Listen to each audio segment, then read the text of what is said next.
like I think it's really important that when your kid gets a diagnosis, they give you this piece of paper. And I always remind parents, this piece of paper is the worst case scenario. They don't see your child. It's amazing what your child can do when they feel seen, heard, and valued, when they feel safe to explore and learn. They have the potential, and if we build the right relationship and the right environment for them, they are going to thrive in so many ways. Don't let this piece of paper dictate what your child can do.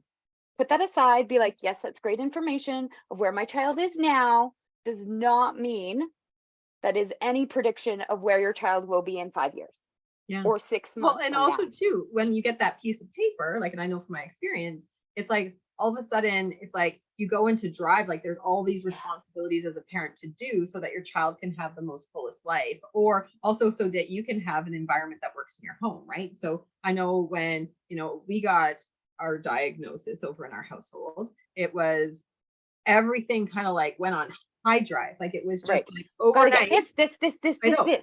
Yeah. Overnight, we needed to have it all together, all planned, arranged, and organized. And then what happened is, like, for the first probably year, unfortunately, I'm embarrassed to admit that for myself, but probably for a good year, it You was, didn't know any better.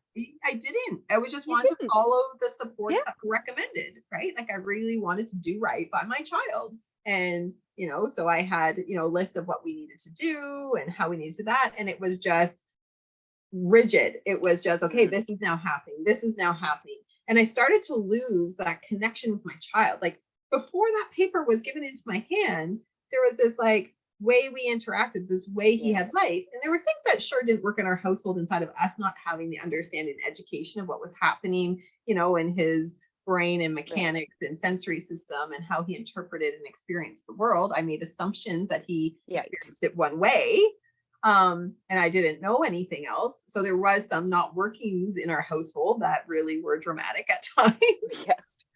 So this paper, this diagnosis for me was like, all right, this is the fix. This is like now what we can step into and go do. And so that first year, like it was driving, and it actually, for myself, I was exhausted. I was And I bet your grumpy. son was exhausted. Yeah, he was Yeah. very exhausted. He was escalated. He was distressed most of the Yeah. time. His levels of distress went through the roof. His Well, demand avoidance went, because yeah, everybody was every moment of the day felt like a demand to him. yeah. Like we Things forget that went, they're still kids and they still need space just to be. yeah, We really do. We're just so like, gotta get this.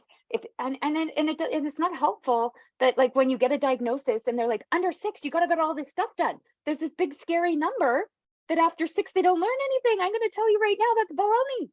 No, yeah. you can build neural pathways all through your life.